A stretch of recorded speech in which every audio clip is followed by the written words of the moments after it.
The 1 Year Bible, English Standard Version, January 24, Genesis 48:1 through 49:33.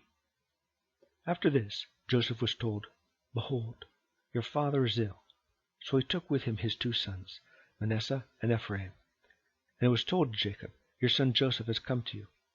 Then Israel summoned his strength and sat up in bed. And Jacob said to Joseph, "God Almighty appeared to me at Luz, in the land of Canaan, and blessed me, and said to me, Behold, I will make you fruitful and multiply you, and I will make of you a company of peoples, and will give this land to your offspring after you for an everlasting possession. And now your 2 sons, who were born to you in the land of Egypt, before I came to you in Egypt, are mine. Ephraim and Manasseh shall be mine, as Reuben and Simeon are. And the children that you fathered after them shall be yours. They shall be called by the name of their brothers in their inheritance. As for me, when I came from Paddan, to my sorrow Rachel died in the land of Canaan on the way, when there was still some distance to go to Ephrath, and I buried her there on the way to Ephrath, that is Bethlehem." When Israel saw Joseph's sons, he said, "Who are these?" Joseph said to his father, "They are my sons, whom God has given me." And he said, "Bring them to me, please, that I may bless them." Now the eyes of Israel were dim with age, so he could not see. So Joseph brought them near him, and he kissed them and embraced them. And Israel said to Joseph, "I never expected to see your face, and behold, God has let me see your offspring also." Then Joseph removed them from his knee, and he bowed himself with his face to the earth. And Joseph took them both, Ephraim in his right hand toward Israel's left hand, and Manasseh in his left hand toward Israel's right hand, and brought them near him. And Israel stretched out his right hand and laid it on the head of Ephraim, who was the younger, and his left hand on the head of Manasseh, crossing his hands, for Manasseh was the firstborn. And he blessed Joseph and said, "The God before whom my fathers Abraham and Isaac walked, the God who has been my shepherd all my life long to this day, the angel who has redeemed me from all evil, bless the boys, and in them let my name be carried on, and the name of my fathers Abraham and Isaac, and let them grow into a multitude in the midst of the earth." When Joseph saw that his father laid his right hand on the head of Ephraim, it displeased him, and he took his father's hand to move it from Ephraim's head to Manasseh's. And Joseph said to his father, "No, this way, my father, since this one is the firstborn, put your right hand on his head." But his father refused and said, "I know, my son, I know. He also shall become a people, and he also shall be great. Nevertheless, his younger brother shall be greater than he, and his offspring shall become a multitude of nations." So he blessed them that day, saying, "By you Israel will pronounce blessings, saying, God make you as Ephraim and Manasseh." Thus he put Ephraim before Manasseh. Then Israel said to Joseph, "Behold, I am about to die, but God will be with you, and will bring you again to the land of your fathers. Moreover, I have given to you, rather than to your brothers, one mountain slope that I took from the hand of the Amorites with my sword, with my bow." Then Jacob called his sons and said, "Gather yourselves together, that I may tell you what shall happen to you in days to come. Assemble and listen, O sons of Jacob. Listen to Israel your father. Reuben, you are my firstborn, of my might, and the firstfruits of my strength, preeminent in dignity and preeminent in power. Unstable as water, you shall not have preeminence, because you went up to your father's bed, then you defiled it. He went up to my couch. Simeon and Levi are brothers. Weapons of violence are their swords. Let my soul come not into their counsel.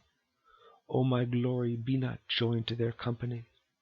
For in their anger they killed men, and in their willfulness they hamstrung oxen.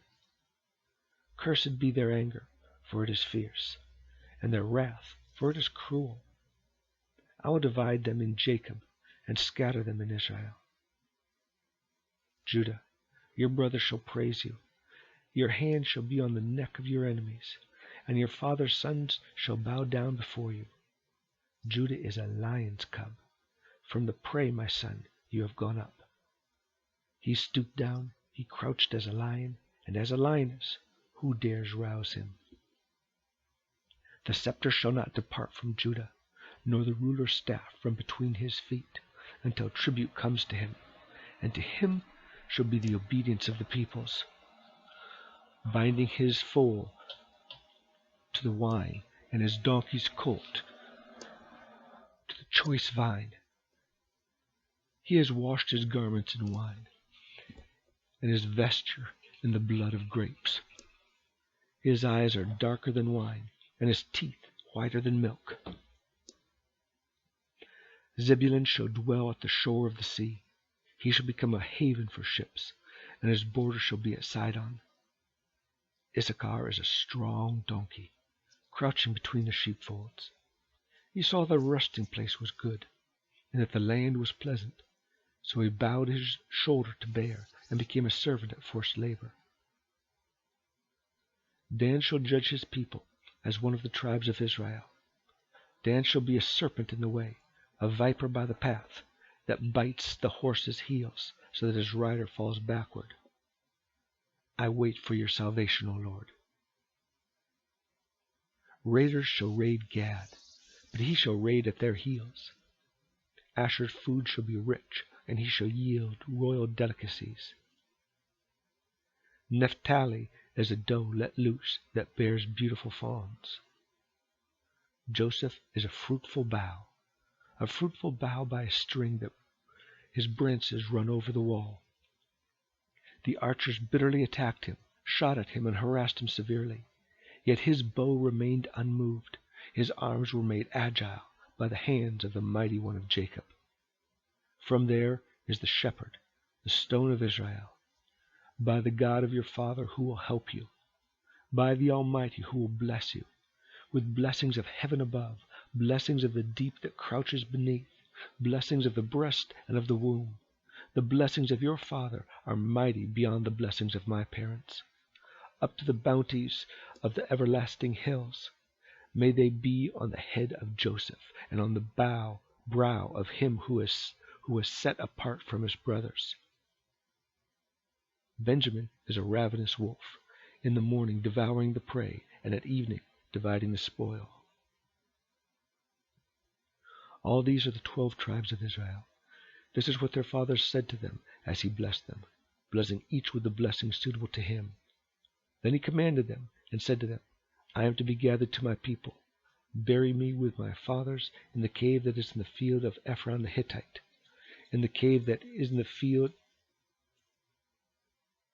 at Machpelah, to the east of Mamre, in the land of Canaan, which Abraham bought with a field from Ephron the Hittite to possess as a burying place. There they buried Abraham and his wife, and Sarah his wife. There they buried Isaac and Rebekah his wife, and there I buried Leah. The field and the cave that is in it were bought from the Hittites. When Jacob finished commanding his sons, they drew up his feet into the bed. He drew up his feet into the bed and breathed his last, and was gathered to his people. Matthew 15:29 through 16:12. Jesus went on from there and walked beside the Sea of Galilee. And he went up on the mountain and sat down there. And great crowds came to him, bringing with him the lame, the blind, the crippled, the mute, and many others. And they put them at his feet, and he healed them, so that the crowd wondered when they saw the mute speaking, the crippled healthy, the lame walking, and the blind seeing. And they glorified the God of Israel. Then Jesus called his disciples to him and said, I have compassion on the crowd, because they have been with me now 3 days and have nothing to eat. And I am unwilling to send them away hungry, lest they faint on the way. And the disciples said to him, Where are we to get enough bread in such a desolate place to feed so great a crowd? And Jesus said to them, How many loaves do you have? They said, 7, and a few small fish. And directing the crowd to sit down on the ground, he took the 7 loaves and the fish, and having given thanks, he broke them and gave them to the disciples, and the disciples gave them to the crowds. And they all ate and were satisfied. And they took up 7 baskets full of the broken pieces left over. Those who ate were 4,000 men, besides women and children. After sending away the crowds, he got into the boat and went to the region of Magadan. And the Pharisees and Sadducees came to test him.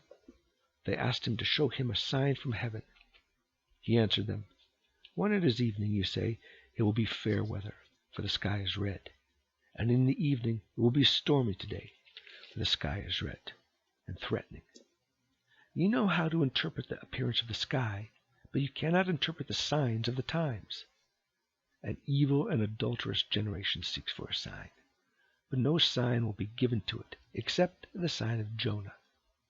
So he left them and departed. When the disciples reached the other side, they had forgotten to bring any bread. Jesus said to them, "Watch and beware of the leaven of the Pharisees and Sadducees."